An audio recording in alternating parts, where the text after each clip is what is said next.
바울은 에베소 교회의 어떤 구성원들이 하나님 앞에서 올바르게 예배하며 거룩한 기도를 드리기를 원했습니다. 그러면서 남자를 대표로 해서는 분노와 다툼에 사로잡히지 않아야 한다라고 권면했죠. 왜냐하면 분노와 다툼에 사로잡히면 올바르게 예배할 수 없고 올바르게 기도할 수 없기 때문입니다.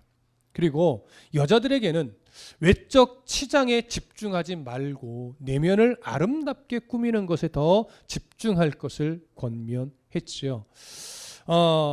이러한 남자를 대표로 한 권면과 여자를 대표로 한 이 권면은 남자나 여자에게만 해당하는 권면일 수는 없습니다. 당연히 모든 남자 성도들, 모든 여자 성도들은 공히 분노와 다툼에 사로잡히지 않기 위해 부단히 노력해야 되고 외적인 치장보다는 내면의 아름다움을 치장하기 위해 더 노력해야 하는 것은 당연한 일입니다. 이러한 애씀을 함께 가지고 노력하면서 또한 성도들 서로가 예배에 집중할 수 있도록 배려하는 마음을 잃지 않을 때 교회 공동체는 정말 말씀과 기도에 집중하는 건강한 교회로 세워질 수 있을 겁니다. 이제 오늘은 그 말씀에 이어서 여자들에게 주는 교훈을 한 가지 덧붙이고 있습니다. 근데 사실 오늘 우리가 읽은 본문의 내용을 제대로 이해하지 못하면 여자 성도들이 좀 불편해할 수 있는 내용일 수밖에 없어요. 그리고 또한 우리가 읽은 오늘의 이 본문을 어떻게 해석하느냐에 따라서 이제 오늘날 신학적으로 보면 여성 안수의 문제와도 좀 맞물리고 있는 그런 내용이기도 합니다. 그래서 오늘 본문의 내용은 우리가 성경에서 어떻게 말하고 있는가를 차근차근 살펴보면서 바울이 어떤 의도로 오늘 본문에 권면을 한 것인가 이걸 좀 잘 우리가 나눌 필요가 있습니다. 그래서 차근차근 좀 살펴볼 겁니다. 자, 그러면 다시 한번 디모데전서 2장 11절부터 15절의 내용을 우리 한 목소리로 함께 읽겠습니다. 자, 시작. 여자는 일체에 순종함으로 조용히 배우라. 여자가 가르치는 것과 남자를 주관하는 것을 허락하지 아니하노니 오직 조용할지니라. 이는 아담이 먼저 지음을 받고 하와가 그 후며 아담이 속은 것이 아니고 여자가 속아 죄에 빠졌음이라. 그러나 여자들이 만일 정숙함으로써 믿음과 사랑과 거룩함에 거하면 그의 해산함으로 구원을 얻으리라. 아멘. 저는 잘 아멘이 빨리 안 나오더라고요. 죄송해서. 왜냐하면 본문에 이렇게 표면적인 느낌이 마치 여자를 조금 낮추는 듯한 느낌이 있어서 제가 아멘이 선뜻 나오진 않았어요. 물론 저는 의미는 알고 있지만 자, 차근차근 좀 살펴볼게요. 11절과 12절을 보면 바울은 여자 성도들에게 조용히 하라 라고 하는 표현을 두 번이나 반복하면서 강조를 합니다. 처음에는 여자는 일체에 순종함으로 조용히 하라, 조용히 배우라 이렇게 말씀을 하더니 이어서 무슨 말로 연결하냐면 여자가 가르치는 것과 남자를 주관하는 것을 허락하지 아니하노니 오직 조용할지니라 이렇게 연결을 합니다. 그러면서 조용히 하라고 권면한 그 근거를 또 이렇게 이야기를 해요. 이는 아담이 먼저 지음을 받고 하와가 그 후며 아담이 속은 것이 아니고 여자가 속아 죄에 빠졌습니다. 마치 모든 죄의 근원을 여자의 탓으로 돌리는 듯한 느낌이 듭니다.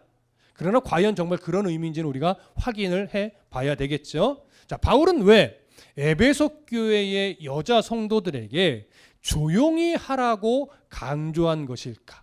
특히 12절을 보면 교회 내에서 여자가 가르치는 것, 또 남자 위에서 리더십을 발휘하는 것, 그것을 금하고 있는 것일까요?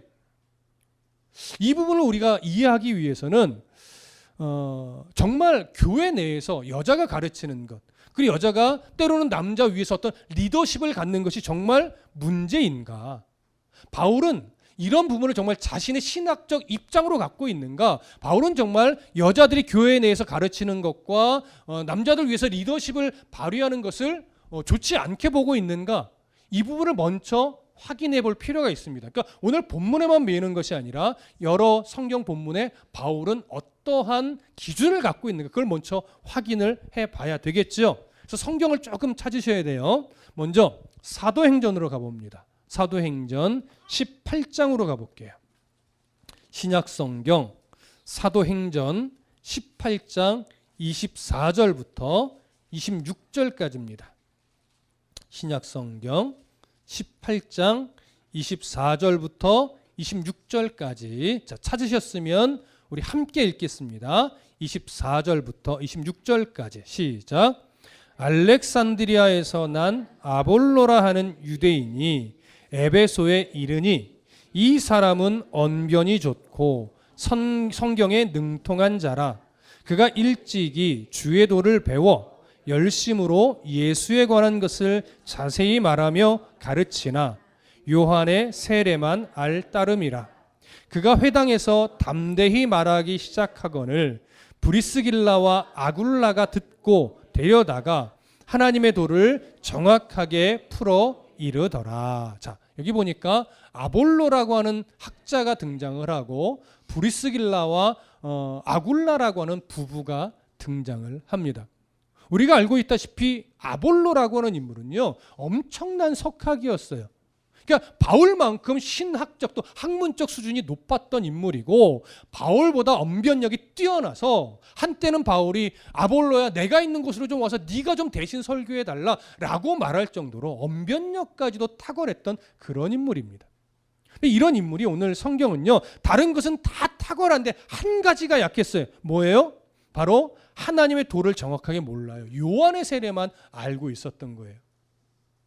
그랬더니 그의 설교를 듣고 있었던 브리스길라와 아굴라 부부가 그런 아볼로를 초대해서 하나님의 도에 대해서 가르쳤던 거예요. 근데 참으로 놀라운 건 아볼로가 그 가르침을 받아요. 그래서 더 깊이 하나님을 알게 되면서 이 부부의 도움으로 고린도를 소개받고 고린도로 넘어가서 사역을 할 수 있게 됐어요. 근데 이때 이 아볼로를 가르친 브리스길라와 아굴라, 특히 아굴라는 브리스길라의 아내거든요. 아마도 브리스길라보다 아내인 아굴라가 이 아볼로를 더 많이 가르쳤을 것으로 여겨집니다. 왜냐하면 다른 서신서들을 보면요, 바울이 여기서는 남편인 브리스길라 이름을 먼저 언급하지만 다른 본문에서는 항상 아굴라가 먼저 등장을 해요. 그래서 아굴라가 훨씬 더 말씀에 대한 깊이나 복음을 위한 열정이 남편보다 더 뛰어났던 것으로 보고 있습니다.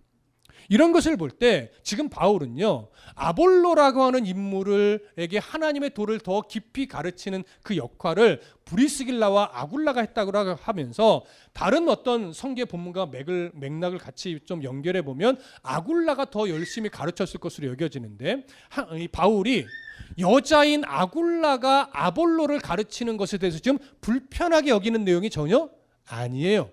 귀하게 보는 거예요. 그래서 아굴라와 같이 말씀을 사모하고 깊이 알고 있던 그 여인을 통해서 아볼로라고 하는 훌륭한 인물도 말씀을 배워서 더 복음의 사역하는 더 힘을 낼 수 있었다. 이걸 지금 보여주는 것이거든요. 그러니까 여기만 봐도 바울은 여자들의 사역을 가볍게 여기지 않고 있습니다.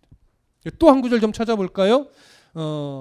빌립보서 4장 2절과 3절로 가봅니다. 신약성경 빌립보서 4장 2절과 3절. 자, 빌립보서 4장 2절과 3절. 자, 찾으셨으면 함께 읽겠습니다. 시작. 내가 유오디아를 권하고 순두개를 권하노니 주 안에서 같은 마음을 품으라.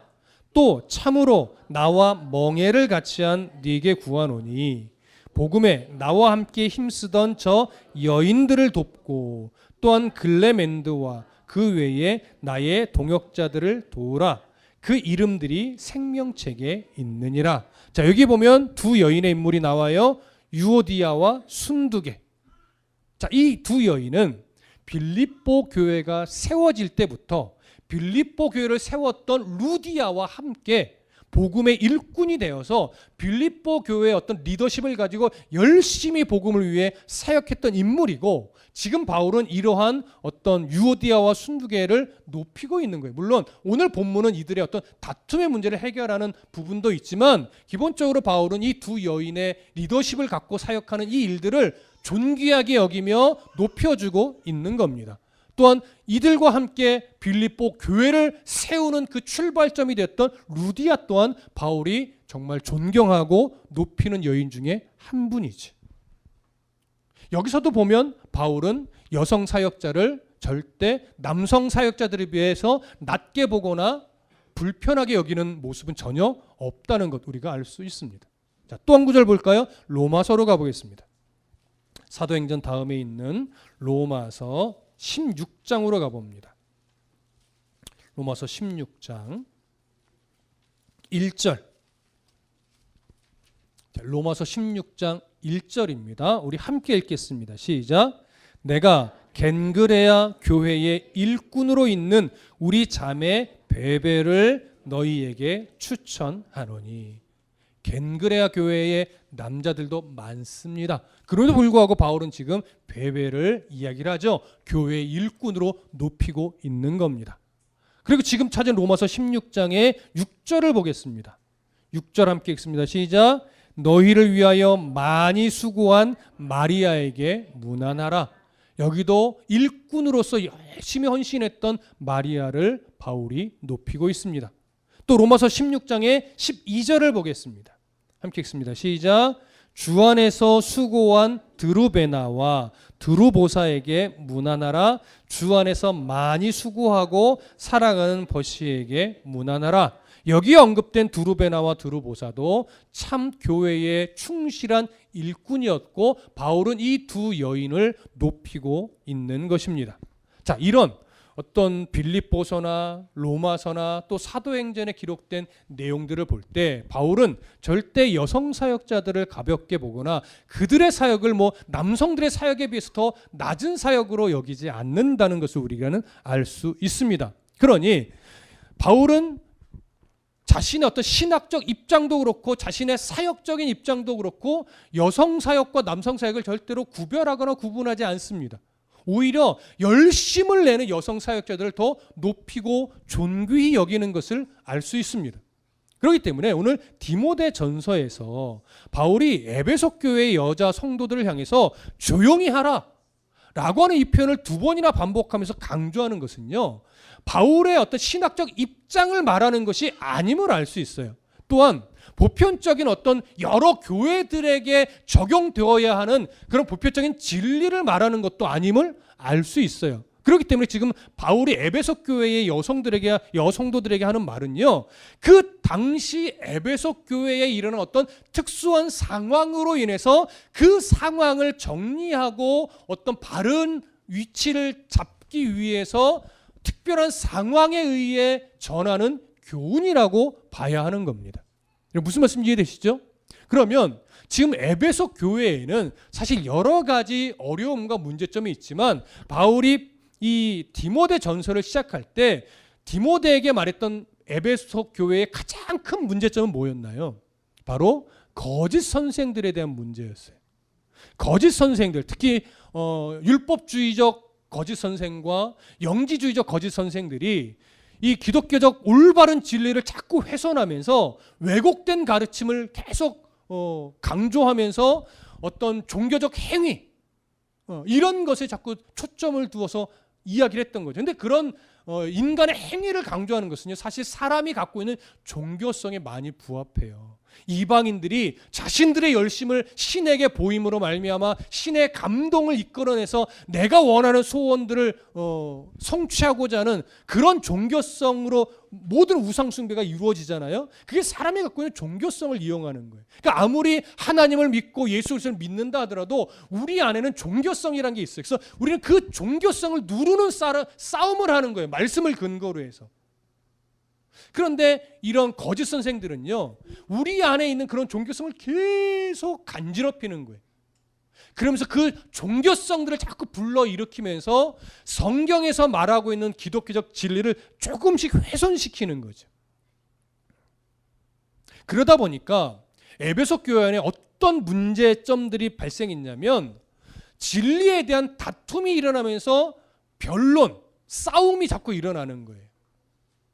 그리고 또 자꾸 말씀을 올바르게 가르치는 어떤 선생된 자의 가르침보다 이걸 왜곡되게 알게 된 자들이 자신들의 왜곡된 사상을 더 막 퍼뜨리기 위해서 가르치는 선생이 된 것처럼 수많은 사람들 앞에서 막 왜곡된 가르침을 막 떠들어대는 거죠. 그러다 보니까 또 왜곡된 신학이 생겨나잖아요. 그러니까 왜곡된 신학이 생겨나니까 자꾸 사람 성도들 머리 위에 올라서서 군림하려고 하는 현상들이 일어나게 되었는데, 문제는 이런 현상들이 분명 왜곡된 가르침의 마음을 뺏겨서 왜곡된 어떤 사상을 가지고 잘못된 가르침을 설파하고 위에 서서 군림하려고 하고, 이런 현상들이 남자 성도들에게도 일어났고 여자 성도들에게도 일어났는데, 지금 디모데 전서에 흘러가는 맥락을 좀 살펴보면 왜곡된 가르침의 마음을 뺏겨서 문제를 일으키고 있는 부류의 사람이 남자 성도가 많은 것으로 보이십니까? 여자 성도가 많은 것으로 보이십니까? 여자 성도가 많은 것으로 여겨져요. 그러다 보니까 자꾸 여자 성도들이 가르치는 선생의 자격을 부여받지 않았음에도 불구하고 가르치는 자의 자격을 부여받은 자처럼 자꾸 사람들에게 왜곡된 가르침을 맨날 가르치려고 하다 보니까 거기에서 분란이 일어나고 변론이 생기고 다툼이 자꾸 생겨난 거예요. 또 그러다 보니까 또 사람, 특히 남자들 위에 서서 군림하면서 뭔가 남자를 주관하려고 하는 이런 불편한 상황도 많이 생겨나게 된 것으로 여겨집니다. 자, 이렇게 되다 보니까 이것이 교회 안에 아주 심각한 문제로 지금 작용하는 어떤 이 모습으로 인해서 바울은 이 상황을 우선적으로 정리하기 위해서 무엇을 요구하냐면 바로 여자가 에베소 교회에서 가르치는 것 허락하지 않는다. 그리고 남자들 위해서 군림하며 남자를 주관하려고 하는 것 허락하지 않는다. 이렇게 말하는 거예요. 그러니까 보편적인 진리가 아니라 지금 왜곡된 가르침으로 인해서 생긴 문제를 해결하기 위해서 에베소 교회 안에 있는 여자 성도들에게 이 얘기를 하는 거예요. 그래서 바울이요 11절을 시작하면서 가장 먼저 이 말을 하는 거예요. 여자는 일체의 순종함으로 조용히 배우라. 이게 무슨 말일까요? 여자들은 입도 뻥끗 하지 말아라, 이런 의미일까요? 그게 아니에요. 여기서 일체의 순종이라는 것은요, 남자의 말에 순종하라는 것이 아니고 하나님의 올바른 말씀에 순종하라는 거예요. 그러니까 지금 너희들이 집중하고 애써야 될 건 그 왜곡된 사상을 막 가르치고 남자들 위에 올라서서 주관하려고 하고 그러면서 교회에 문제를 일으키는 그것에 애써야 될 시기가 아니고, 다시금 하나님 말씀 앞으로 돌아서서 하나님의 올바른 말씀을 바르게 배우고 그 올바른 말씀에 순종하기 위해 힘쓰고 노력하고 훈련해내는 것, 이게 더 우선이니 지금 다른 것 일차려 하지 말고 하나님의 말씀을 바르게 배우는데 더 집중해라. 그리고 그 말씀에 순종하기 위해 노력해라. 그래야 교회가 건강해진다. 이걸 강조하려는 거예요. 그래서 일체의 순종함으로 배우라, 조용히 배우라, 이걸 먼저 이야기를 하는 겁니다. 그러니까 강조점이 뭐예요? 여자는 조용히 해라, 이게 강조점이 아니에요. 우선 하나님의 말씀을 다시 올바르게 배워라. 그리고 그 말씀이 인도하는 대로 바르게 순종하기 위해 노력해라. 이게 강조점이란 말이죠. 근데 자꾸 여자들에게 조용히 하라, 이것이 강조점인지 알고 교회에서 여자는 조용히 해야 된다, 교회에서 여자는 함부로 막 가르치려고 하면 안 된다, 이런 어떤 사상들이 자꾸 만들어지게 된 거죠. 그냥 한글 문장만 보고. 그런 의미가 아니다라고 하는 것 우리가 좀 잘 이해하셔야 됩니다. 그래서 11절 12절을 그런 시선으로 보시면 여자는 일체의 순종함으로 조용히 배우라. 여자가 가르치는 것과 남자를 주관하는 것을 허락하지 아니하노니 오직 조용할지니라. 자, 어떤 중심인지 이해되시죠? 그리고 이런 권면을 이렇게 또 연결해요. 13절 14절을 보면 이는 아담이 먼저 지음을 받고 하와가 그 후며 아담이 속은 것이 아니고 여자가 속아 죄에 빠졌음이라. 자, 이 부분을 우리가 또 잘 해석해야 돼요. 이 부분을 그냥 표면적인 느낌으로만 보면 여자보다 남자가 먼저 창조됐으니 더 우월하다, 이렇게 보게 될 위험이 있고, 남자가 속은 것이 아니고 여자가 속아 죄에 빠졌다라고 하니까 사단에게 속아 죄에 빠져서 인류에게 죄가 들어온 그 책임을 자꾸 여자에게 물으려는 듯한 것으로 우리가 오해할 수 있단 말이죠. 그런 것이 아니에요. 자, 바울이 왜 창조의 순서를 먼저 언급했을까? 이는 아담이 먼저 지음을 받고 하와가 그 후라고 하는 말을 왜 강조한 것일까? 자, 성경 한 구절 찾아볼게요. 이제 창세기로 가봅니다. 창세기 2장으로 갈게요. 창세기 2장 17절 함께 봅니다. 창세기 2장 17절. 자, 찾으셨으면 함께 읽겠습니다. 창세기 2장 17절 시작. 선악을 알게 하는 나무의 열매는 먹지 말라. 네가 먹는 날에는 반드시 죽으리라 하시니라. 아멘. 자, 하나님께서 만물을 창조하시고 아담을 창조하신 이후에 하나님 앞에 올바르게 순종하기 위해서 보이는 계약서처럼 지금 선악과를 따먹지 말라는 명령을 하나님이 아담에게 줬습니다. 자, 하나님이 이 명령, 이 계명을 주실 때 아담과 하와가 함께 있을 때인가요? 이 명령을 주실 때 하나님이 이 명령을 아담과 하와에게 주셨나요? 아닌가요? 잘 모르시나요? 네, 이 명령은 아담에게 주신 것이고 아직 하와가 만들어지기 전입니다. 하나님께서 만물을 창조하시고 아담에게 만물을 다스리라는 복을 주시고 일하게 하시면서 지금 이 명령을 먼저 아담에게 주셨어요. 그리고 아담이 이 명령을 받고 열심히 만물을 다스리고 관리하고 뭐 이름도 짓고 또 여러 과실들을 따먹고 다만 선악과만 따먹지 않고 그렇게 열심히 살아가는데 살다 보니까 이 일들이 혼자의 힘으로는 부족한 거예요. 그래서 돕는 배필에 대한 필요성을 느끼게 하신 이후에 하나님이 하와를 만들어 주셨습니다. 그래서 서로가 돕는 배필로서 살아가게 하셨죠. 그러면 하와는 이 하나님의 이 첫 계명을, 첫 말씀을 누구에게 배웠을까요? 하나님이 다시 한번 나타나셔서 하와에게도 말씀해 준 것일까요?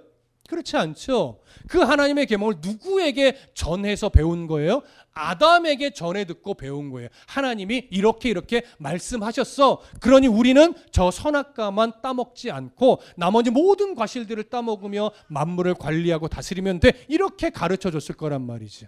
이해되시죠?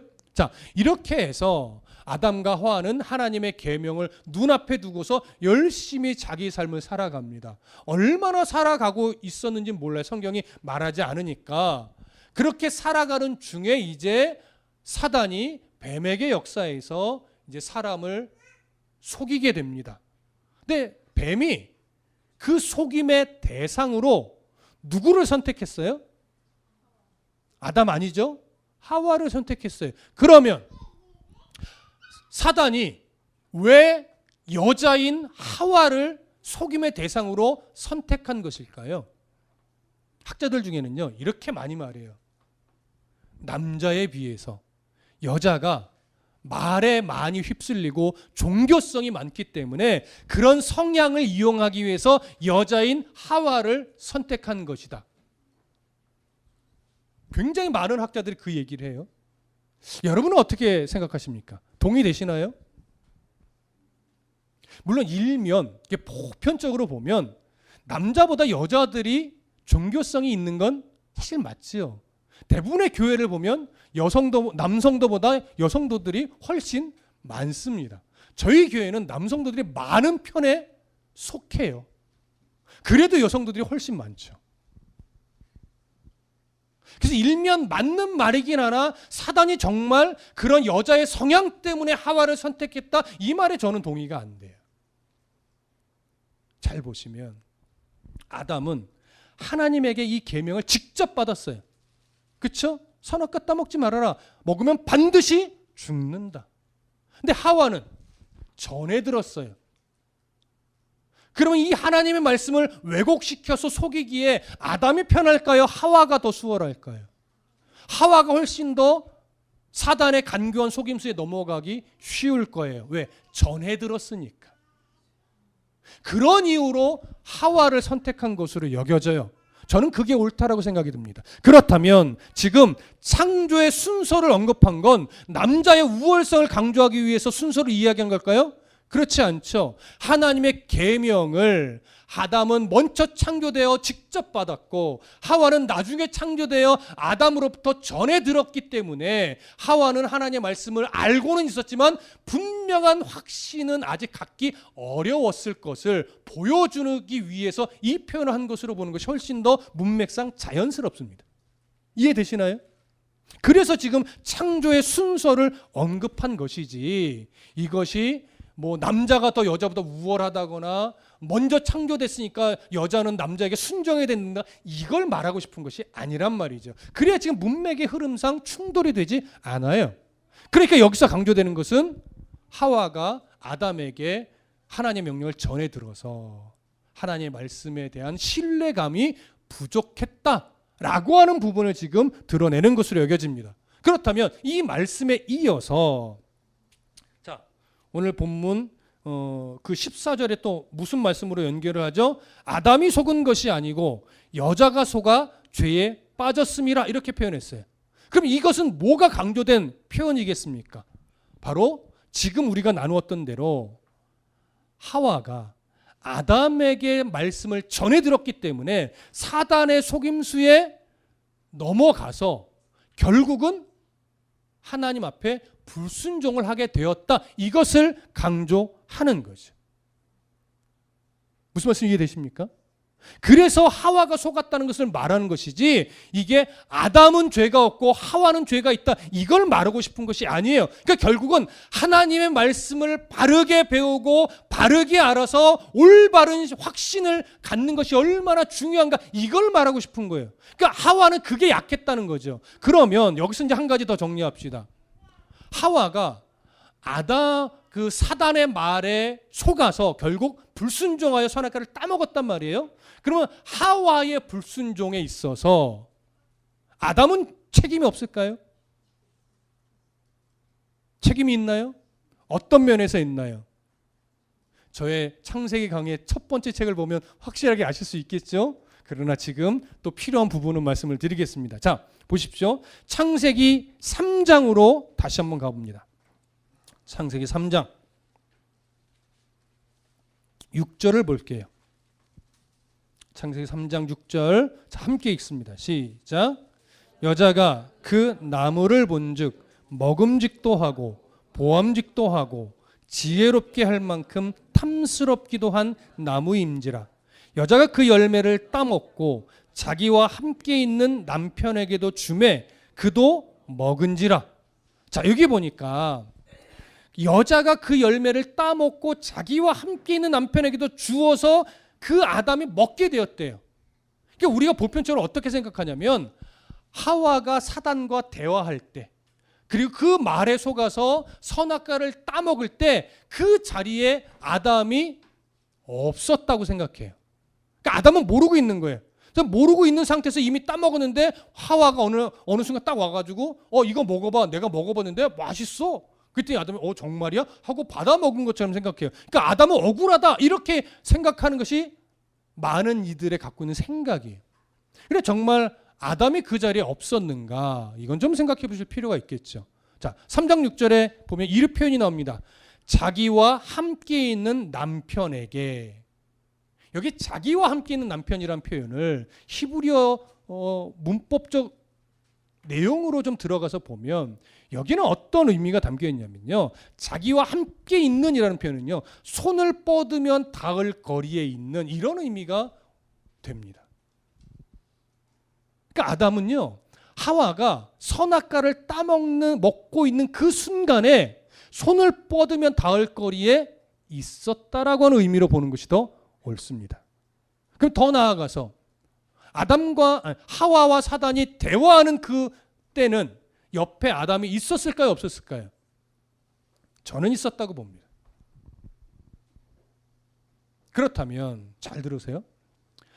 하와와 사단이 대화를 하고 있을 그때에 아담이 그 대화를 듣고 있었다면 아담은 그 순간 어떻게 행동했어야 합니까? 사단의 입을 막고 너 하나님의 말씀을 왜곡시키지 마. 하나님은 그렇게 말씀하지 않았어. 선악과를 따먹지 말라. 먹으면 반드시 죽는다고 말했지. 언제 하나님이 정령 죽을까 하노라 라고 의문형으로 말했느냐? 라고 하면서 그 입을 닥쳐라 이렇게 단호하게 말했어야 돼요. 그리고 하와에게도 저 말에 속지 마라. 하나님은 그렇게 말씀하시지 않았어 라고 바르게 하나님의 말씀을 다시 가르쳐 주는 것이 돕는 배필로서 마땅한 아담의 역할이었단 말이죠. 근데 아담은 그렇게 말하지 않았어요. 그냥 가만히 뭐만 하고 있어요? 보고만 있어요. 이 얘기는요, 어떤 의미가 되냐면 아담은 분명 하나님의 말씀을 직접 들었지만 사단이 하와에게 하는 말을 들어보니까 정말 그럴 수도 있나? 라고 자기도 호기심이 생기는 거예요. 그래서 계속 듣고 있었던 거죠. 그러면서 이제 하와가 그 말이 정말 그래? 그러면 나도 한번 따 먹어볼까 하고서 먹는 그 순간에도 막지 않고 보고 있어요. 이건 또 어떤 의미겠어요? 정말 따 먹으면 죽나 안 죽나 보겠다는 거죠. 여러분, 제가 볼 땐요, 아담이요, 야, 이럴 수가 있나? 하나밖에 없는 자기 아내가 선악과를 따먹고 죽나 안 죽나 그걸 보겠다고 가만히 있어요? 저는 하와보다 아담이 더 화가 나요, 사실은. 그래서 여러분 보세요. 바울이 다른 서신들에 보면요, 선악과를 따먹은 대표로 하와를 말하지 않아요. 어디서든 아담을 이야기해요. 그러니까 아담은 인류의 첫 번째 그 대표 자국으로 지음받은 자로서 마땅히 하나님의 말씀을 직접 받은 자로서 그 기준을 분명히 하고 하와에게 그 말씀들이 왜곡될 때 단호하게 아니다라고 틀렸다라고 지적해 주면서 바른 길로 인도해 줄 책임이 있었는데 그걸 안 한 거예요. 그러니 아담에게 책임이 없다라고 말할 수 없는 거죠. 그러니 하와의 불순종은 결국 아담의 불순종이었고 하와가 속아서 인류의 죄가 들어온 것은 결국 아담의 책임인 것입니다. 자, 그렇다면 이제 오늘 본문으로 돌아옵니다. 디모데 전서로 다시 돌아오셔서 바울이 13절과 14절에서 이는 아담이 먼저 지음을 받고 하와가 그 후며 아담이 속은 것이 아니고 여자가 속아서 죄에 빠졌음이라 라고 하는 이 말은 무엇을 강조하기 위해서 이 표현을 한 걸까요? 남성 우월주의 아닌 것 이제 아시겠죠? 하나님의 말씀을 바르게 배우고 그 말씀을 신뢰하며 올바른 확신에 거하고 있는 것이 얼마나 중요한가. 그리고 하나님 말씀을 바르게 배운 자들이 이 왜곡된 사상에 빠지는 자들과의 관계 속에서 어떻게 행동해야 되는가, 그것이 얼마나 중요한가, 이걸 지금 강조하기 위해서 13절과 14절 창조 때의 말씀을 지금 하는 거라고요. 그러니까 결국 당시에 거짓 선생들의 왜곡된 가르침에 마음을 뺏기고 교회 안에서 왜곡된 말을 자꾸 쏟아내면서 분열을 만들고 다툼을 만들고 사람 위에 자꾸 군림하려고 하면서 자꾸 교회에 문제를 만드는 것은 결국 교회가 또 교회의 선생된 자들이 하나님의 말씀을 바르게 가르치는 일에 어떻게 보면 소홀히 했기 때문이라는 거예요. 그리고 더 단호하게 이단 사이비의 사설들을 강력하게 끊어내는 씨름을 했어야 되는데 한때 그것을 해내지 못했기 때문에 이런 일이 벌어진 것이라는 걸 더 강조하기 위해서 이 얘기를 하는 거죠. 그래서 어떻게 보면 오늘날로 보면 그래서 목사의 위치가 중요한 거예요.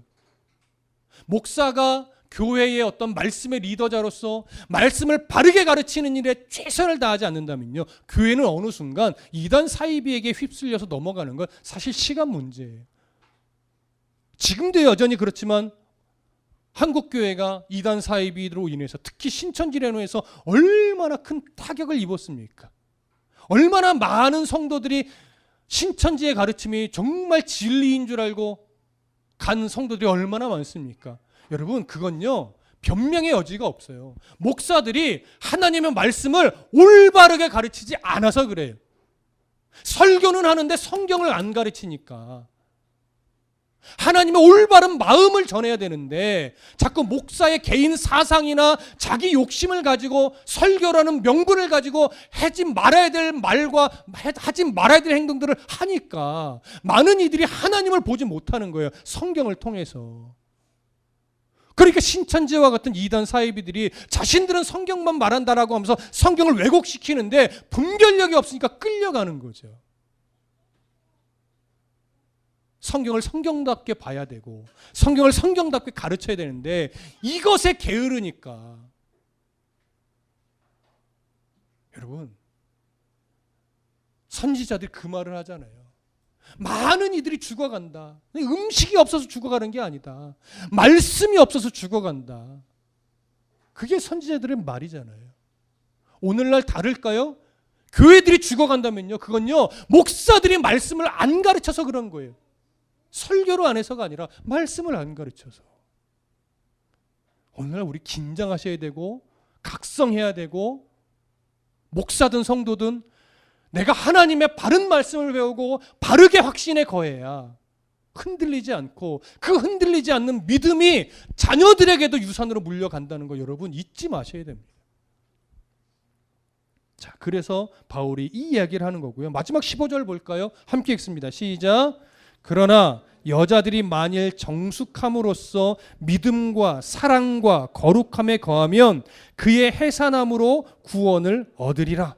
자, 이건 무슨 말씀이냐? 여기 여자들이 만일 정숙함으로써 믿음과 사랑과 거룩함에 거하면 이라고 하는 이 말씀은요, 결국 뭐냐면 지금 왜곡된 가르침에 빠져서 저 왜곡된 말씀을 자꾸 떠들어대고 있는 그런 여자 성도들이 정신을 차리고 다시 하나님의 올바른 말씀으로 돌아가서 그 말씀을 잘 배워서 그 말씀이 가르치는 대로 믿음에 견고하게 서고 또 사랑을 그리스도의 사랑을 실천하며 정말 거룩한 하나님의 백성답게 다시금 삶을 살아낸다면 이제는 그 해산함을 통해서 구원을 얻는단 말이에요. 그럼 여기 다시 이제 정리할 것은 해산을 통해서 구원을 얻는다는 게 무슨 의미냐? 그냥 한글 성경의 느낌만 보면 해산하는 것이 구원의 조건이 되는 것처럼 말하지만 그것을 의미하는 것은 아닙니다. 자, 성경 어디를 보냐면 창세기 3장 16절을 볼게요. 창세기 3장 16절. 자, 찾으셨으면 함께 읽겠습니다. 창세기 3장 16절 시작. 또 여자에게 이르시되 내가 네게 임신하는 고통을 크게 더하리니 네가 수고하고 자식을 낳을 것이며 너는 남편을 원하고 남편은 너를 다스릴 것이니라 하시고. 자, 하나님은 아담과 하와를 창조하시면서 임신과 해상이라고 하는 어떤 그 번성의 놀라운 복을 그 원리에 담아 우리에게 주셨어요. 그래서 임신과 해산은 너무나 큰 복이었고 그것이 고통스럽지 않았단 말이에요. 그러나 하와의 불순종으로 인해서 하나님이 사실은 징계를 하셨는데 죄를 기억하라고 하나님의 말씀을 올바르게 믿는 것이 올바르게 하는 것이 얼마나 중요한 것인가를 계속 기억하기 위해서 어떤 그 수단으로 그 장치로서 하나님이 징계를 하나 하셨는데 그것이 뭐냐면 임신과 해산의 복은 거두지 않고 임신과 해산의 고통을 더하시면서 아, 이것이 죄의 결과이구나. 하나님의 말씀을 불신하고 불순종하는 것이 얼마나 큰 죄인가 이걸 깨닫게 하기 위해서 여자에게는 임신과 해산의 고통을, 남자에게는 수고와 땀 흘려야 먹을 수 있는 그런 애씀을 하나님께서 징계 도구로 주셨단 말이에요. 그러나 이 징계 도구는 버리기 위함이 아니라 하나님의 말씀을 바르게 알고 올바르게 순종하는 것이 얼마나 소중한 것인가를 잊지 않게 하기 위한 장치로서 주신 거예요. 그래서 여자 성도들이 사실은 임신하고 해산할 때 그 고통 속에서 남자의 머리끄댕이를 부여잡고 욕할 것이 아니고 사실은 하나님 이게 죄의 결과군요 라고 하면서 은혜를 생각해야 되지만 이건 너무나 무리한 요구죠. 그 순간 그 고통 속에서 어떻게 하나님의 은혜를 생각하고 이게 죄의 결과구나 이걸 생각하겠어요. 그렇게 하지는 어렵죠. 그러나 이제 해산을 마치고 정신을 차리고 나면 이제는 그땐 좀 생각하셔야 돼요. 아, 이게 그때 그 불순종의 대가로 우리에게 주어진 것이고, 비록 힘들고 고통스러웠지만 그래도 하나님이 이 고통 속에서 하나님의 은혜를 발견하게 하시고 이제는 믿음의 가정을 세우게 하시며 정말 복된 가정을 세워가야 되겠구나, 이런 생각을 이제 하게 만든 하나의 도구로서 우리가 여겨야 되는 거겠죠. 자, 이렇게 하나님은요, 해산의 고통을 더하시면서 하나님의 복을 누리게 하시고, 그 복을 누리면서 죄의 심각함까지도 깨닫게 하셨단 말이죠. 그러니까 이건 어떻게 보면 은혜의 하나님의 도구인 거예요. 이렇게 생각할 때 우리는 구원의 백성으로서 하나님 나라의 소망을 갖게 되고 구원의 기쁨을 누릴 수 있게 돼요.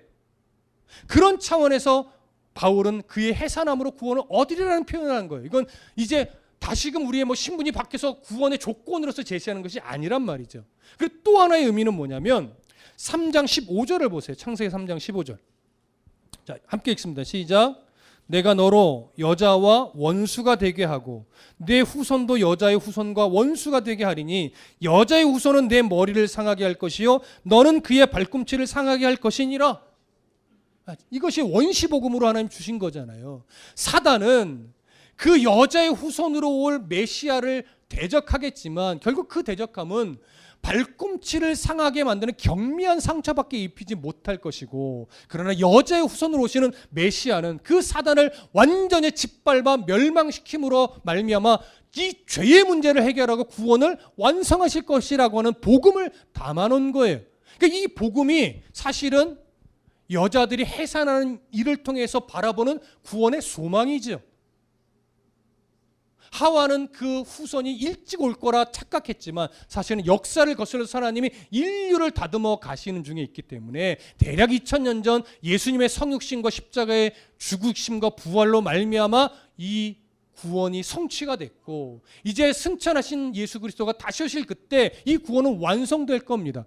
그러니 사도 바울이 이 서신을 쓸 그 당시에는 이미 구원의 길은 열려 있었던 상태죠. 그러니까 구원을 얻는다는 것은 뭐냐면 구원의 백성으로서 더 훈련되고 성화된 삶을 살면서 기쁨을 누릴 수 있게 된다는 얘기예요. 이 구원, 하나님의 말씀을 바르게 배우고 그 바르게 순종하면서 복음이 무엇이고 하나님의 마음이 무엇인지를 깨닫게 되면요, 해산의 고통 가운데서도 구원의 기쁨을 누릴 수 있게 된다는 얘기예요. 오늘 사도 바울이 디모데전서 2장 11절부터 15절의 내용에서 결국 강조하는 바는 하나예요. 남자냐 여자냐를 구분하는 것이 아니고 여자를 대상으로 해서 권면을 하지만 여자 성도든 남자 성도든 이 믿음에서 흔들리지 않고 거짓된 가르침에 속지 않기 위해서 가장 중요한 건 뭐다?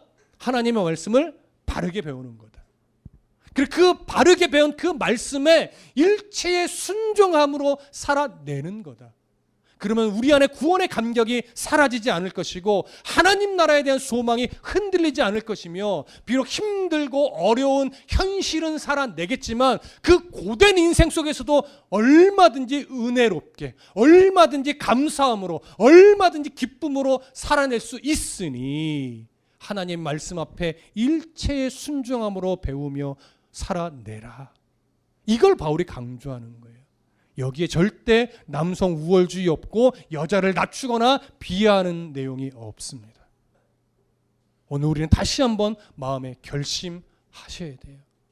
우리는 하나님 말씀을 바르게 가르치고 바르게 배워서 올바르게 순종하는 삶을 살아내기 위해 지금까지도 애써왔지만 앞으로도 더 흔들림 없이 하나님의 말씀을 바르게 가르치고 우리 또 하나님 말씀을 바르게 배우면서 그 말씀을 신뢰하고 확신하는 가운데 하나님의 나라 갈 때까지 정말 성도답게 살아내리라. 믿음과 사랑과 또 거룩한 백성으로서의 모습을 잃어버리지 않고 말씀과 동행하며 살아내리라. 이 결심이 오늘 저와 여러분들의 삶에 아름답게 일어나길 소망하고 축복합니다. 기도하겠습니다.